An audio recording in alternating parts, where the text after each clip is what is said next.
Okay. Namo Buddhaya, and welcome all those who are joining from Zoom or joining through the live stream. We do this live session. We start the live session now, and we start it with the guided Anapanasati, which is the breath awareness meditation for 15 minutes. Just before starting, some instructions on the meditation. What you have to do is that you have to sit comfortably, keeping your spine straight. You can close your eyes or keep your eyes half closed.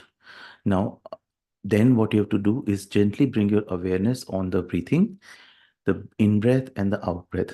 It is a very simple meditation where you are just be aware of the in and out movement of the breath. On an optional basis, you can keep your attention on the belly area and just pay attention on the in and out movement of the belly or on the nostrils if you want, right? You can put your attention there. Do not change the pattern of the breathing. If it's a long breath, know that it's a long breath. If it's a short breath, know that it's a short breath. If the mind gets lost in thoughts or memories, which is the nature of the mind, do not fret. Come back as you get the awareness that my mind got lost. I'm doing this meditation right now. Come back to the breathing. So our aim is as much as possible in the duration of the meditation, keeping ourselves on our breath, being aware of our breath. So let us start the meditation for 15 minutes. I will be guiding you, and just give me 1 second. Just give me 1 second. 1 second, just.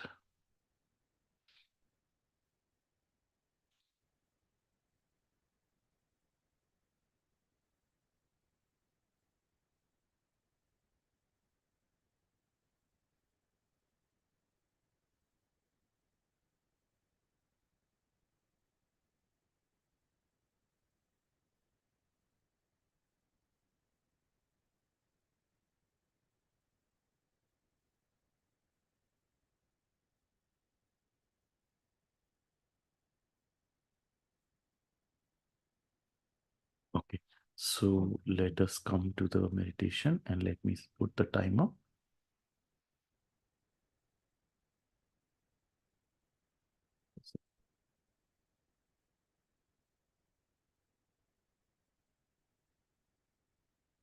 Just a second. Sorry. Let me share the screen once more.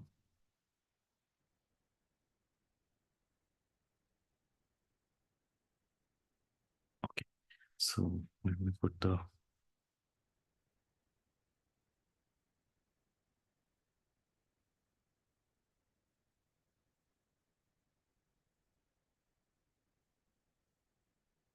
Okay. So let us start 15 minutes meditation. Close your eyes and make yourself comfortable. Spine should be straight. Gently bring your attention to your breathing.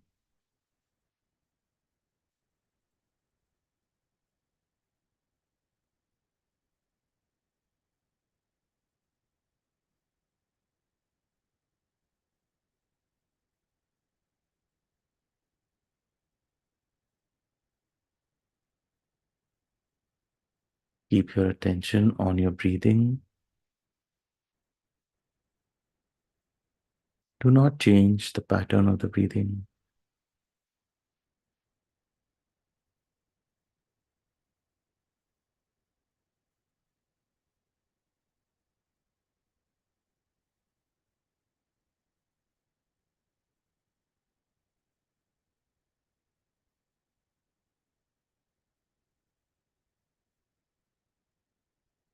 When you breathe in, know that you are breathing in. When you breathe out, know that you are breathing out. In breath, out breath. Keep your full attention, full awareness on the breathing.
your attention on the breathing.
Keep your attention on the breathing. In breath, out breath.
Keep your attention on the breathing.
Keep your attention on your breathing. In breath, out breath.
Keep your attention on your breathing. Breathing in, I know I'm breathing in. Breathing out, I know I'm breathing out.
If the mind gets lost, bring it gently back to the breathing.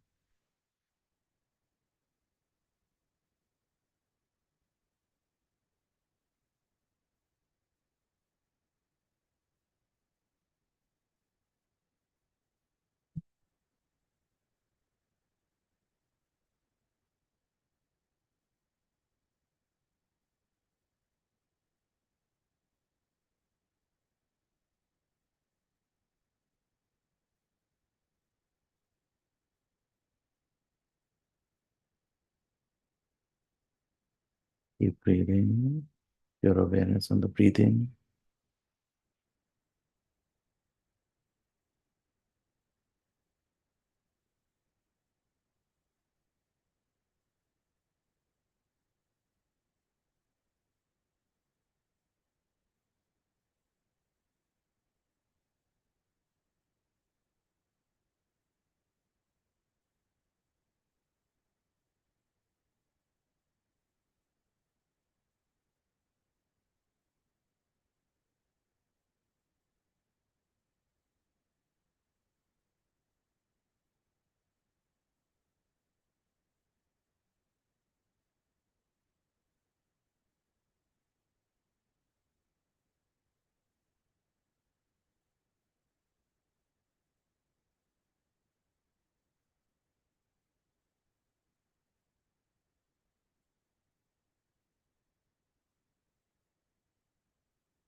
Keep your attention on the breathing. In breath, out breath.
Keep your attention on your breathing.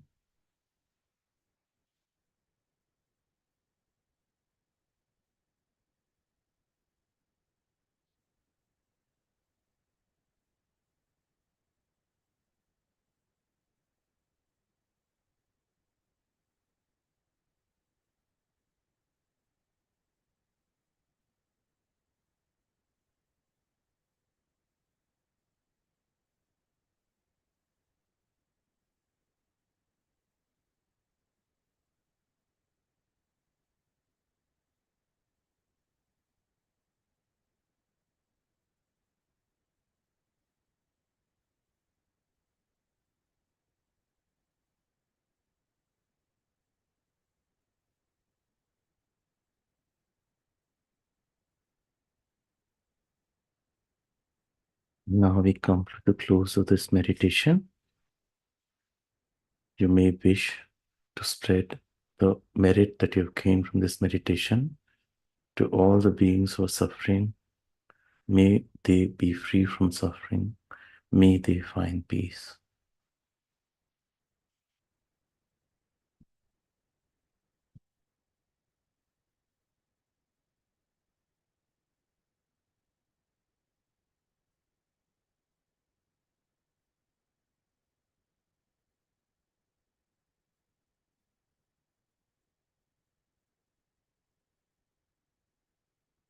Buddhaya. Okay,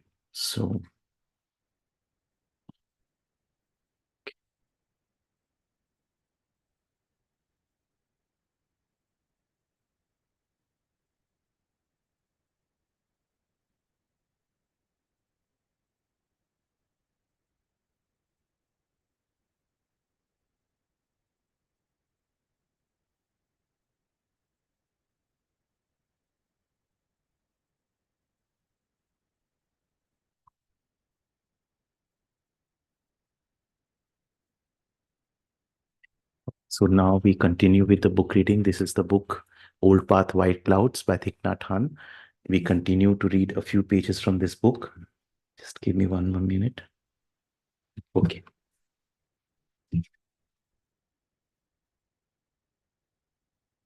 Okay, so in the yesterday's reading, we came to know about the mindfulness of the Satipatthana Sutta, discourse on the four foundations of mindfulness.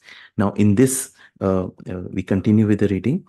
Uh, when the Buddha returned to Jetavana towards the end of spring that year, he met and transformed a notorious murderer named Angulimal. So now this is the Angulimal Sutta that is coming up, right? There was this notorious murderer named Angulimal. One morning when the Buddha entered Savatthi, it seemed like a ghost town. All doors were bolted shut. No one was on the streets. The Buddha stood in front of a home where he normally received food offerings. The door opened a crack, and seeing it was the Buddha, the owner hastily ran out and invited him to enter. Once inside, the owner latched the door and invited the Buddha to sit. He suggested the Buddha remain to eat his meal inside his house. He said, Lord, it is very dangerous to go outdoors today. The murderer Angulimal has been seen in these parts. They say he has killed many people in other cities. Every time he kills someone, he cuts off one of the fingers and adds it to the string he wears around his neck. They say that once he has killed 100 people and has a talisman of 100 fingers hanging around his neck, he will gain even more terrible evil powers. It is strange, he never steals anything from the people he murders. King Pasenadi has organized a brigade of soldiers and police to hunt him down. The Buddha asked, why must the king enlist the aid of an entire brigade of soldiers to hunt down just one man? Respected Gautama, Angulimal is very dangerous. He possesses phenomenal fighting skills. Once he overcame 40 men who surrounded him on the street. He killed most of them. The survivors had to flee for their lives. The Angulimal is said to hide out in Jalini forest. No one dares pass by there anymore. Not long ago, 20 armed police entered the forest to try to capture him. Only two came out alive. Now that Angulimal has been spotted in the city, no one dares to go out to work or shop. The Buddha thanked the man for telling him about Angulimal and then stood up to take his leave. The man implored the Buddha to remain safely inside, but the Buddha refused. He said that he could only preserve the trust of the people by continuing to do his begging as usual. As the Buddha walked slowly and mindfully down the street, he suddenly heard the sound of the steps running behind him in the distance. He knew it was Angulimal, but he felt no fear. He felt no fear. Why? Because Buddha, did not have any seeds of fear within him. Right? Only that person who is free of fear will not feel fear in such a situation. Only that person who is free from the seeds of lust, whenever he sees a beautiful woman, he will not the lust seeds. He will not feel lustful because the seeds have been destroyed. That's why Buddha was a fully realized one. Right? He had ended all his defilements. He knew it was Angulimal, but he felt no fear. He continued to take slow steps, aware of everything taking place within and outside of himself. Now, here is this mindfulness thing. right? That, and for lay people like us, very, very important that whatever be the situation, right? Even if fear is coming, just watch this fear arising in you. The watch the sensations of anger or fear or hatred. They all arising. This is our practice, keeping being aware of all these things that keep arising within ourselves, right? Being more watchful of ourselves. So Buddha, what he taught, he practiced that also, right? So he was aware of everything taking place within and outside of himself. Angulimal shouted, "Stop, monks, stop." The Buddha continued taking slow, stable steps. He knew from the sound of Angulimal's footsteps that he had slowed down to a brisk walk and what was not far behind. Although the Buddha was now 56 years old, his sight and hearing were keener than ever. He held nothing but his begging bowl. He smiled as he recollected how quick and agile he had been in martial arts as a young prince. The other young men were never able to deliver him a blow. The Buddha knew that Angulimal was very close now and was surely carrying a weapon. The Buddha continued to walk with ease. When Angulimal caught up to the Buddha, he walked alongside him and said, "I told you to stop, monk. Why don't you stop?" And now listen to the sentence. It's giving me goosebumps as I speak. The Buddha continued to walk as he said, "Angulimal, I stopped a long time ago. It is you who have not stopped." Right? Buddha said, "I have stopped long time ago. It is you who have not stopped." Angulimal was startled by the Buddha's unusual reply. He blocked the Buddha's path, forcing the Buddha to stop. Buddha looked into Angulimal's eyes. Again, Angulimala was startled. The Buddha's eyes shone like two stars. Angulimal had never encountered someone who radiated such serenity and ease. Everyone else have always ran away from him in terror. Why didn't the monk show any fear? The Buddha was looking at him as if he were a friend or brother. The Buddha had said Angulimal's name, so it was clear that he knew who Angulimal was. Surely he knew about his treacherous deeds. How could he remain so calm and relaxed when faced with a murderer? Suddenly Angulimal felt he could no longer bear the Buddha's kind and gentle gaze. He said, "Monk, you said you stopped a long time ago, but you were still walking. You said I was the one who had not stopped. What did you mean by that?" The Buddha replied, "Angulimal, I stopped committing acts that cause suffering to other living beings a long time ago. I have learned to protect life, the lives of all beings, not just humans. Angulimal, all living beings want to live. All fear death. We must nurture a heart of compassion and protect the lives of all beings. Human beings do not love each other." Angulimal said, "Human beings do not love each other. Why should I love other people? Humans are cruel and deceptive. I will not rest until I have killed them all." The Buddha spoke gently. "Angulimal, I know you have suffered deeply at the hands of other humans. Sometimes humans can be most cruel. Such cruelty is the result of ignorance, hatred, desire, and jealousy. But humans can also be understanding and compassionate. Have you ever met a bhikkhu before? Bhikkhus vow to protect the lives of all other beings. They vow to overcome desire, hatred, and ignorance. There are many people, not just bhikkhus, whose lives are based on understanding and love. Angulimal, there may be cruel people in the world, but there are also many kind people. Do not be blinded. My path can transform cruelty into kindness. Hatred is the path you are on now. You should stop. Choose the path of forgiveness, understanding, and love instead. Angulimal was moved by the monk's words, yet his mind was thrown into confusion as well, and suddenly he felt as if he had been cut open and salt thrown on the open wound. He could see that the Buddha spoke from love. There was no hatred in Buddha, no aversion. The monk looked at Angulimal as if he considered him a whole person worthy of respect. Could this monk be the very Gautama he had heard people praise, the one they called the Buddha? Angulimal asked, "Are you the monk Gautama?" The Buddha nodded. Angulimal asked. Angulimal said, "It's a great pity that I did not meet you sooner. I have gone too far already on my path of destruction. It is no longer possible to turn back." Buddha said, "No, Angulimal, it is never too late to do a good act." And this is very, very important thing that Buddha has always advocated, and it is coming out in many of the discourses also. Buddha placed a lot of importance on giving up. That means giving up at any time in your life, like you are maybe even you are 80 years of age. and all through your life you've been cruel, or you've harmed people, or you have inflicted suffering on others.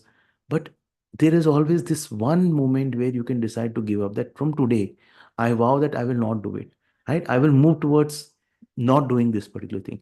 That is where a big change comes, right? So just that decision, that of giving up, just that intention of giving up is very, very important.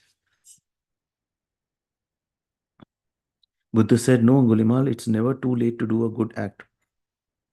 "What good act could I possibly do?" Angulimal asked. "Stop traveling the road of hatred and violence. That would be the greatest act of all." Angulimal, though the sea of suffering is immense, look back and you will see the shore. Gautama, even if I wanted to, I could not turn back now. No one would let me live in peace after all I have done. The Buddha grasped Angulimal's hand and said, "Angulimal, I will protect you if you vow to abandon your mind of hatred and devote yourself to the study and practice of the way. Take a vow to begin anew and serve others." That means make a fresh start and serve others. It is easy to see that you are a man of intelligence. I have no doubt you could succeed on the path of realization. Angulimal knelt before the Buddha. He removed the sword strapped on his back, placed it on the earth, and prostrated himself at the Buddha's feet. He covered his face in his hands and began to sob. After a long time, he looked up and said, I vow to abandon my evil ways. I will follow you and learn compassion from you. I beg you to accept me as your disciple." At that moment, Venerable Sariputta, Ananda, Upali, Kimbila, and several other bhikkhus arrived on the scene. They surrounded the Buddha and Angulimal. Seeing the Buddha safe and Angulimal preparing to take the refuges, their hearts rejoiced. The Buddha asked Ananda to give him an extra set of robes. He told Sariputta to ask the next house if they could borrow a razor for Upali to shave Angulimal's head. Angulimal was ordained right then and there. He knelt out reciting the three refuges and was given the precepts by Upali. Afterwards, they returned to Jetavana together. Over the next 10 days, Upali and Sariputta taught Angulimal about the practice of the precepts, the practice of the meditation, and the way of begging. Angulimal made a greater effort than any other bhikkhus before him. Even the Buddha was astonished at his transformation when he visited Angulimal 2 weeks after his ordination. Angulimal radiated serenity and stability, and so rare a gentleness that other bhikkhus called him Ahimsa, which means a non-violent one. See the transformation that has come in Angulimal. Once he was treated as a murderer, and now people named him. They put a name. They started calling him Ahimsa, which means non-violent one. This is the power of transformation of the Dhamma, of the teaching that we are undergoing as Buddha students. It had, in fact, been his name at birth. Swasti found it most fitting name for him. For outside, so this is the image of Angulimal kneeling before the Buddha. Uh, there were no other bhikkhus whose gaze were most filled with kindness. One morning, the Buddha entered Savatthi to beg, accompanied by 50 other bhikkhus, including the bhikkhu Ahimsaka, who is basically the Angulimal. As they reached the city gates, they met King Pasanadi, mounted on a steed leading to battalion of soldiers. The king and his generals were dressed in full fighting gear. When the king saw the Buddha, he dismounted and bowed. The Buddha asked, "Majesty, has something happened? Has another kingdom invaded your borders?" The king replied, "Lord, no one has invaded Kosala. I have gathered these soldiers to capture the murderer Angulimal. He is extremely dangerous. No one has yet been able to bring him to justice. He was seen in the city just 2 weeks ago. My people are still living in constant fear." The Buddha asked, "Are you sure Angulimal is really that dangerous?" The king said, "Lord, Angulimal is a danger to every man, woman, and child. I cannot rest until he is found and killed." The Buddha asked, "If Angulimal repented his ways and vowed to never kill again, and if he took the vows of a bhikkhu and respected all living beings, would you still need to capture and kill him?" So the king said, "Lord, if Angulimal became your disciple and followed the precept against killing, if he lived the pure and harmless way of a bhikkhu, my happiness would knew no bounds. Not only would I spare his life and grant him freedom, I would offer him robes, food, and medicine. But I hardly think such a thing will come to pass." The Buddha pointed to Ahimsaka standing behind him and said, "Your Majesty, this monk is none other than Angulimal. He has taken the precepts of a bhikkhu. He has become the new man in these past 2 weeks. King Pasenadi was horrified when he realized he was standing so close to the notorious killer. The Buddha said, "There is no need to fear him. Your Majesty, Bhikkhu Angulimal is gentler than a handful of earth. We call him Ahimsaka now." The king stared long and hard at Ahimsaka and then bowed to him. He asked, "Respected monk, what family were you born into? What was your father's name?" So Ahimsaka said, "Your Majesty, my father's name was Gagga, my mother's name was Mantani. Bhikkhu Gagga Mantani Putta, allow me to offer you robes, food, and medicine." Ahimsaka answered, "Thank you, Your Majesty, but I have 3 robes already. I receive my food each day by begging, and I have no need for medicine at present. Please accept my heartfelt gratitude for your offer." The king bowed again to the new bhikkhu and then turned to the Buddha. "Enlightened master, your virtue is truly wondrous. You bring peace and well being to situations no one else can. What others fail to resolve by force and violence, you resolve by your great virtue. Let me express my profound gratitude." The king departed after informing his generals they could disband the troops and everyone could return to their regular duties. This completes chapter 53. Now we continue with chapter 54, Dwell in Mindfulness. News about Angulimal's ordination spread quickly throughout the city. Everyone sighed with relief. Even neighboring kingdoms soon learned of the murderous transformation, and the people held the Buddha and his Sangha in ever great esteem. The Sangha continued to attract many bright and able young men who abandoned the other sects to follow the teaching of the Buddha. The story of how lay disciple Upali left the Nikanta sect became a heated topic of conversation amongst the religious circles in Magad and Kosala. Upali was a wealthy and talented young man who lived in northern Magad. He was one of the chief patrons of the Nikanta sect, led by a teacher named Nataputta. The ascetics of Niganta lived most frugally, shunning even clothes, and they were highly regarded by the people. That spring, the Buddha was dwelling in the Pavarika mango grove in Nalanda. He received a visit from one of the Nataputta's senior students, the ascetic Digatapassi, who stopped by one day after begging in Nalanda. The Buddha learned from Tapassi that the followers of Nigantha did not speak of karma, but only sins. Tapassi explained that there were 3 kinds of sins: sins committed by the body, sins committed by wrong speech, and sinful thoughts. When the Buddha asked him which form of sin was the most serious, the ascetic answered, "Sins committed by the body are the most serious." The Buddha told him that according to the way of awakening, the unwholesome thought was considered most serious because the mind was more fundamental. Ascetic Tapassi had the Buddha repeat this 3 times so that he could recant it later. He then took his leave and returned to Nataputta, who burst out laughing when Tapassi told him what the Buddha had said. Nataputta said, "The monk Gautama has made a grave error. Sinful thoughts and speech are not the greatest sins. Sins committed by the body are the most serious and have the longest lasting consequences.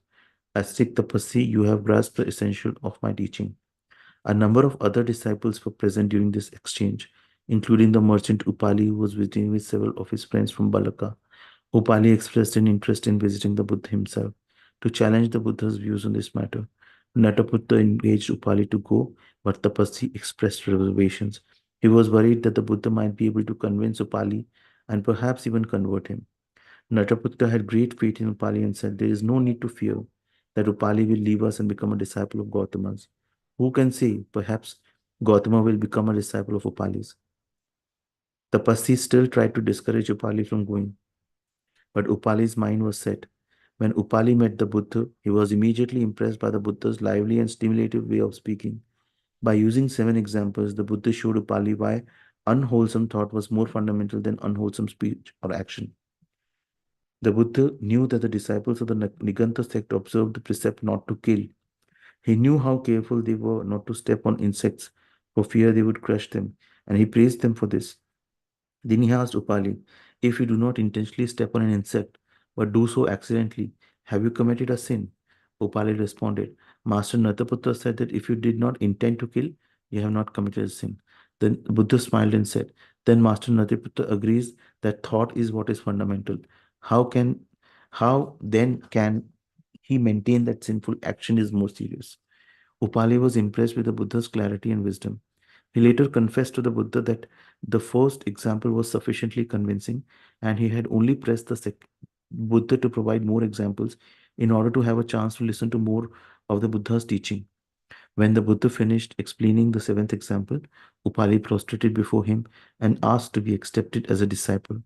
The Buddha said, Upali, you should consider such a request carefully. A man of your intelligence stature should not make a hasty decision. Reflect until you are sure. The Buddha's words made Upali respect him all the very more.